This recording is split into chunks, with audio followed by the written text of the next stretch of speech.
Hello dear students, welcome to my channel easy pharma with Kalyani. आज के हमारे इस वीडियो में हम देखने वाले हैं डायूरेटिक्स एंड एंटी डायूरेटिक्स के बारे में। तो चलो देखते हैं। डायूरेटिक्स डायूरेटिक्स यानी होता क्या है।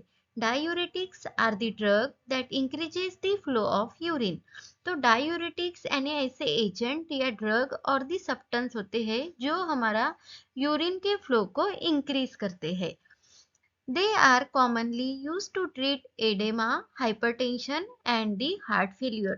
तो commonly जो डायूरेटिक्स होते हैं वो हम यूज करते हैं एडेमा जो होता है, हाइपरटेंशन है, हार्ट फेलियर के ट्रीटमेंट के लिए। Another one definition is a diuretic is any substance that promote the diuresis, the increases the production of urine। तो डायूरेटिक्स क्या है? ऐसे सब्सटेंस है जो डायूरेसिस प्रोसेस को प्रमोट करती है। डायूरेसिस यानी increase in production of urine. Diuretics stimulate the kidney to remove the excess of salt and water through the urine। तो ये जो हमारे डायूरेटिक्स कैटेगरी के ड्रग होते हैं वो हमारे किडनी को स्टिमुलेट करते हैं to remove the excess of salt and the water through urine. This reduces the amount of fluid in the blood that the heart has to pump। तो जो हमारा हार्ट पंप होता है जो ब्लड, तो उसका अमाउंट जो है रिड्यूस करता है diuretics agent. It also reduces the amount of pressure in the blood vessels. तो हमारे ब्लड वेसल्स में जो प्रेशर अप्लाई होता है उसको भी कम करने का जो रोल होता है वो होता है डायूरेटिक्स का। तो ये जो है हमारा जो ब्लड प्रेशर जो हम बीपी बोलते हैं उसको भी कम करने के लिए यूज होते हैं हमारे डायूरेटिक्स कैटेगरी के ड्रग। तो ये इन जनरल हो गया कि डायूरेटिक्स होता क्या है। सिंपल आपको याद रखना है, डायूरेटिक्स यानी ऐसे ड्रग है जो हमारे यूरिन के फ्लो को इंक्रीज करता है या फिर यूरिन आउटपुट हमारा इंक्रीज करता है। अगर इसका क्लासिफिकेशन देखा जाए तो इस तरह का है। जो मेन क्लास जो है 3 है, high ceiling diuretics, medium efficacy diuretic and the weak और एडजेक्टिव डायूरेटिक्स। तो हाई सिलिन डायूरेटिक्स वाले जो होते हैं वो sodium potassium and chloride transport जो है उसको इनिबिट करता है। उसमें हमारे एग्जाम्पल आते हैं furosemide, bumetanide and the torasemide. Next is the medium efficacy diuretics agent. जो सोडियम क्लोराइड जो हमारा सिम्पोर्ट होता है उसको इनिबिट करता है। हाई सीलिंग वाले क्या, तो सोडियम पोटेशियम और क्लोराइड था, लेकिन मीडियम इफिकेसी वाले सिर्फ सोडियम और क्लोराइड जो सिम्पोर्ट होता है उसको इनिबिट करता है। तो इसमें दो क्लासेस है, benzo benzothiadiazine and the thiazide like. तो बेंजोथाइडायाजाइड में आते हैं हमारे हाइड्रोक्लोरथायाजाइड, हाइड्रोफ्लूमेथायाजाइड एंड दी बेंजथायाजाइड। तो थायाजाइड जिसमें सफिक्स लगा है वो उस कैटेगरी के ड्रग आते हैं हमारे बेंजोथायाजाइड्स कैटेगरी में। Next is the thiazides like जिसमें आते हैं chlorthalidone, metolazone, xipamide, indapamide and the clopamide. And last category is the weak diuretics जिसमें हमारे 3 सब क्लासेस है, carbonic anhydrase inhibitor, osmotic diuretic and the potassium sparing diuretic. तो carbonic anhydrase inhibitor जिसके example में आता है एसेटाजोलामाइड। तो ये जो है बहुत बार most of the competitive exam है या इन जनरल एग्जाम्स जो होती है D pharm, B pharm, M pharm की, तो वहां पे पूछे जाने वाला क्वेश्चन है कि एसेटाजोलामाइड कौन सी कैटेगरी में आता है। तो आपको पता होना चाहिए कार्बोनिक अनहाइड्रेज इनिबिटर जो होते हैं डायूरेटिक्स में उसके एग्जाम्पल में आता है हमारा acetazolamide. Next is the osmotic diuretics. Osmotic diuretics में आता है mannitol, isosorbide and the glycerol. And last is the potassium sparing diuretic. Potassium को स्पेयर यानी स्टोर करके रखता है। तो उसमें आते हैं हमारे aldosterone antagonist and the renal epithelial sodium channel inhibitor. तो अल्डोस्टेरॉन एंटागोनिस्ट में आते हैं spironolactone and the इप्लेरिनोन।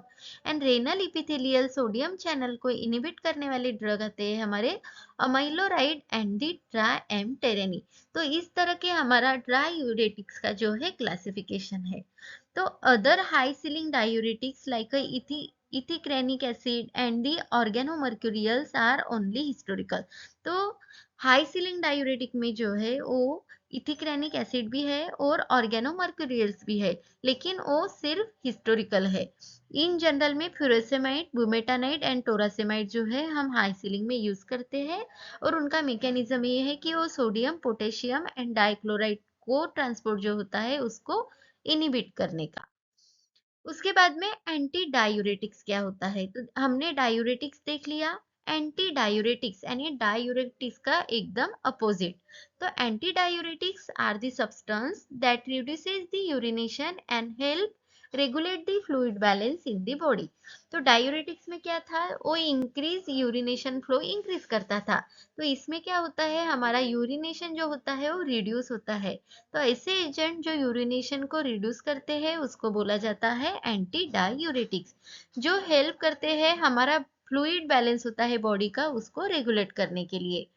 They are the opposite of diuretics. तो इसमें जो है एडीएच आता है। एडीएच यानी एंटी डायूरेटिक हार्मोन, जो हमारे किडनी में रोल होता है। एंटी डायूरेटिक हार्मोन क्या है, तो ये केमिकल है जो प्रोड्यूस करता है हमारा brain, a chemical produced in the brain that signal the kidney to release the less water। तो एंटी डायूरेटिक हार्मोन एक केमिकल है जो हमारा ब्रेन प्रोड्यूस करता है और किडनी को सिग्नल देता है कि हमारी किडनी को वाटर रिलीज करना है, वो भी लेस अमाउंट में। These help the body retain the water and control the blood pressure। अगर हमारे बॉडी का ब्लड प्रेशर जो है डिक्रीज हुआ है तो इस कंडीशन में हम एंटी डायूरेटिक्स लेते हैं। तो ये हमारे ब्लड प्रेशर को कंट्रोल करने के लिए इनका रोल होता है, और ये जो है वाटर को बॉडी में रिटेन करके रखते हैं एंटी डायूरेटिक्स वाले ड्रग। तो इसमें कौन कौन से एजेंट आते हैं, तो देखिए क्लासिफिकेशन ऑफ एंटी डायूरेटिक्स, जिसमें मेन 3 क्लासेस है। Anti diuretic hormone and its analog, natriuretics and the miscellaneous वाले ड्रग। तो एडीएच में आते हैं वैसोप्रेसिन, डेस्मोप्रेसिन, लाइप्रेसिन, टर्लीप्रेसिन। तो प्रेसिन प्रेसिन जिसको सफिक्स लगा हुआ है वो पूरे कैटेगरी के ड्रग आते हैं हमारे एंटी डायूरेटिक हार्मोन में। नेक्स्ट है नाइट्रियूरेटिक, तो इसमें आते हैं थायाजाइड्स एंड अमाइलोराइड वाले ड्रग। और लास्ट है मिसेलेनियस, मिसेलेनियस में आता है carbamazepine, chlorpropamide and the indomethacin. अगर एंटी डायूरेटिक्स के यूजेस के बारे में देखा जाए तो ये जो है डायबिटीज इंसिपिडस जो हमारा डिसीज है उसके ट्रीटमेंट के लिए हम एंटी डायूरेटिक्स यूज करते हैं, a condition that causes the excessive urination. तो डायबिटीज इंसिपिडस में एक्सेसिव यूरिनेशन होता है तो उसमें हम एंटी डायूरेटिक यूज करते हैं ट्रीटमेंट के लिए। नेक्स्ट मेन यूजेस है कि reducing the blood loss during the menstruation. तो मेंस्ट्रुएशन में जो हमारा ब्लड लॉस होता है तो उसको रिड्यूस करने में भी एंटी डायूरेटिक्स का बड़ा ही रोल होता है। इसके कुछ कॉमन साइड इफेक्ट्स है एंटी डायूरेटिक्स के, जैसे कि diarrhoea, nausea, weakness, abdominal cramps, sweating, low level of sodium in the blood, bronchial constriction and the uterine contraction. तो ये एंटी डायूरेटिक्स के कुछ साइड इफेक्ट है। अगर आप एंटी डायूरेटिक्स मेडिसिन ले रहे हैं तो इस तरह के साइड इफेक्ट आपको ऑब्जर्व हो सकते हैं, like diarrhoea, nausea, weakness, abdominal cramp, sweating, हमारा जो सोडियम होता है ब्लड में उसका लेवल कम हो जाना, ब्रोंकियल कंस्ट्रिक्ट होती है और यूटेराइन भी जो है कॉन्ट्रैक्ट होती है। So thank you dear students for watching the video. ये हमारा था डायूरेटिक और एंटी डायूरेटिक का in short introduction and its classification. Video अच्छा लगे तो लाइक जरूर करें, चैनल को सब्सक्राइब करें ताकि ऐसे ही वीडियोस के जो है नोटिफिकेशन आपको मिले। हमारा इंस्टाग्राम टेलीग्राम पे जो है चैनल है इजी फार्मा विद कल्याणी, वहाँ आपको नोट्स के एमसीक्यू है इसके बारे में बहुत ही हेल्प हो सकती है, तो वहाँ भी ज्वाइन जरूर करें। Thank you.